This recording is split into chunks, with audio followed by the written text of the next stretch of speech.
us Okay, through we're on adverse to action. our main topic, talking about adverse action claims, but we've left ourselves a bit short. So we will. It's a really important topic because we are certainly seeing a rise in general protections claims over unfair dismissal claims, especially for those people who are legally represented, because they can get more money from general protections generally. They're pretty easy to bring, and they're pretty cheap to bring, but they are very difficult to defend.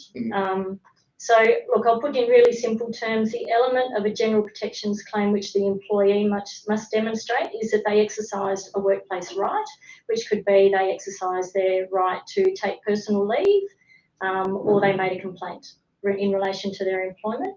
They then must demonstrate that adverse action occurred, whether it be they were terminated, demoted, treated differently, and also that the reason for the adverse action was because they exercised that workplace right.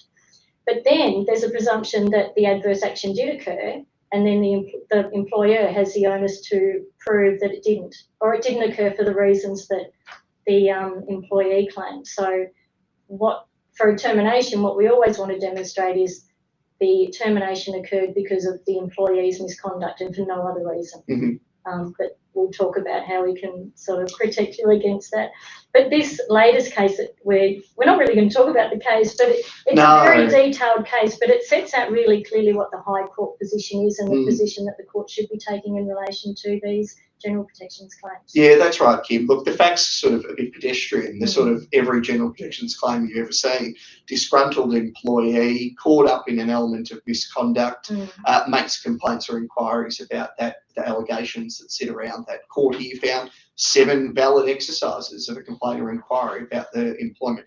But look, what this decision is really important about is that Justice Snowden, a very principled and detail-oriented judge, sat down and looked at the fact that there's some dispute in the law, which probably isn't really meant to be there, between what the High Court says and what the full federal court says about this. And really what it comes down to is full federal court have been sort of applying this reasoning that says, well, when you're looking at the reason or the reasons, including the reason that an employer or the person made a decision in terms of general protections claim, you can look for the unconscious reason on the mind of the decision maker. So facts outside of the subjective evidence of the person can be relied on to establish this.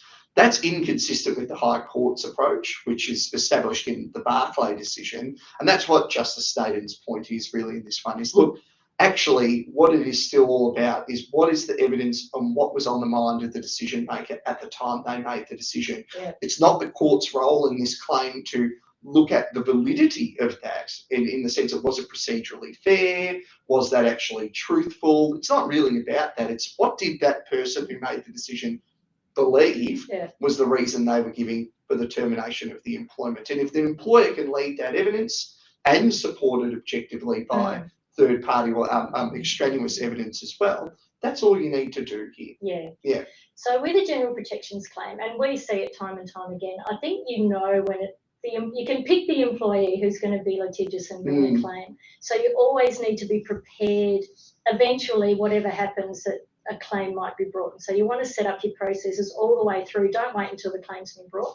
So most important thing, there must be a decision maker. The person who's going to make the decision to terminate this employee purely based on their misconduct for no other reason. And when we talk about a decision maker, there may have to be consultation with the board that we really need to get rid of this person. But you don't want any members of the board making the decision. You want to limit it to one person. The other most important thing to remember, documentation provides really fabulous objective evidence of the decision maker's mindset at the time of termination.